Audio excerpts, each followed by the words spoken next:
Hi, this is Don McAllister and welcome to another Screencasts Online weekly tip video. Another tip video on the Apple Mail front this week. I thought I'd take a look at setting up Apple rules. So this week I'll take a look at rules on the Mac, and then next week I'll take a look at rules on iOS. Rules are instructions that you can program into the Apple Mail application to do certain things with mails as they come into your inbox. And that can be based on anything such as the addressee, or it can be the subject. Lots and lots of different parameters that you can set up to create very complex and very powerful rules. And this is all done with Apple Mail straight out of the box. So let's go ahead, and if I go to my mail system, I've got some emails here. Now, this is a demo account, so I get lots of emails from Amazon and from Twitter, which I haven't really filtered out at the application level. So let's say I wanted to create a rule, say for any notifications from Twitter. Let's say I didn't really want these clutching up my inbox. What I would like to have them is in a separate mailbox that I can just browse through whenever I want to. First off, let me go ahead and create a new mailbox. So if I go to Mailbox and I say New Mailbox, we'll locate it in iCloud. I'll call this Twitter Notifications. We'll say OK. There is my new mailbox. Now to set a rule, I go to Mail, and then to Preferences, and then across to Rules at the far end. Now these rules are stored on my Mac, and they will only work when my Mac is powered up and the Mail application is running. So that is one limitation of running local rules on your Mac. But let's go ahead and create one. Now I already have that email highlighted. So if I say Add Rule, we'll say Move to Twitter Mailbox. So that's the description of my rule. The conditions are if any of the following conditions are met. So from contains. Now, because I already have this email selected down here, it's picked up the person who sent the email to me. So info@twitter.com.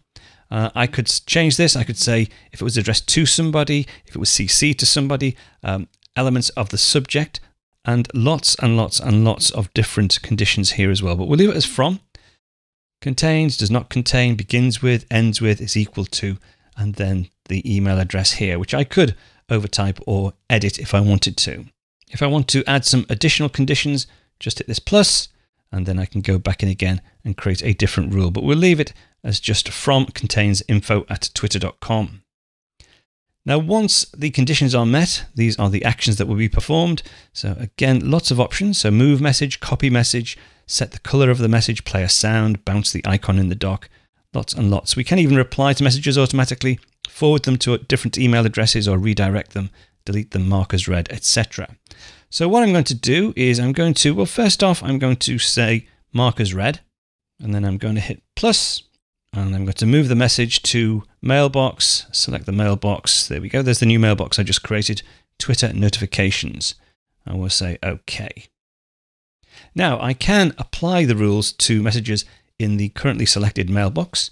If you don't want that to run, just say don't apply, but I will. And we should see any from that, well, particularly this one here, they should disappear from my inbox. Click apply, and it's gone. So if I close this, you'll see no messages from Twitter, but if I go to here, in fact, there were 5 messages in my inbox from Twitter, all of which have been marked as read and dropped into my Twitter Notifications mailbox.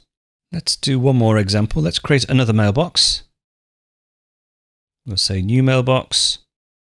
For location, we'll go back up a level. So I want it to be within my iCloud account, not within my Twitter Notifications mailbox.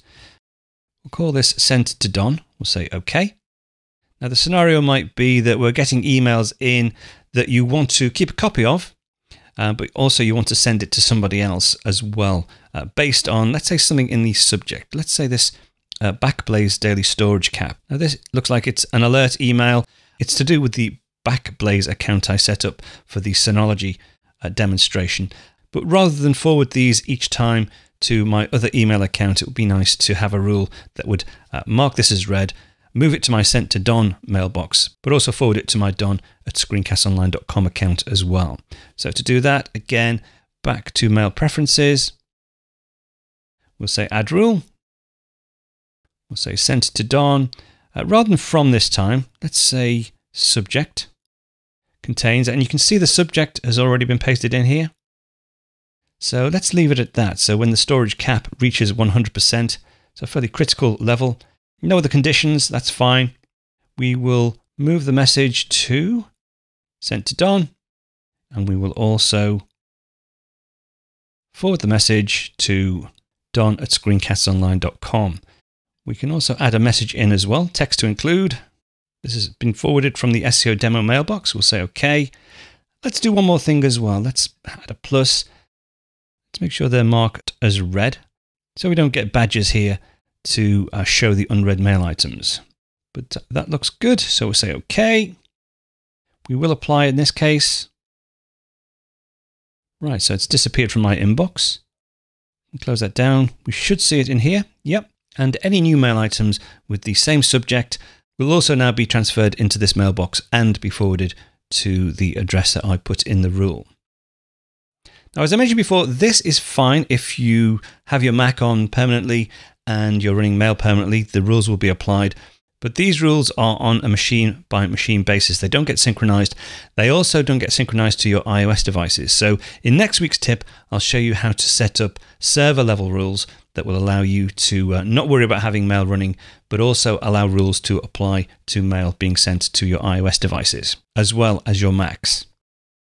If you want to learn more about using your Apple devices, there are over 700 full video tutorials available to Screencast Online members, covering all aspects of the Mac, iPhone, iPad, Apple Watch, and even the Apple TV. Now, all full members receive a new Apple-related video tutorial each and every week, as well as a free subscription to the Screencast Online monthly magazine, packed with videos and articles on getting the most out of your Apple devices. Now, you can get your free 14-day trial membership over at ScreenCastsOnline.com, or check out some of the free content over on the SCO Showcase app on the iPad, iPhone, and Apple TV. That's it for this week. I'll be back next week with another tip, so I'll speak to you then.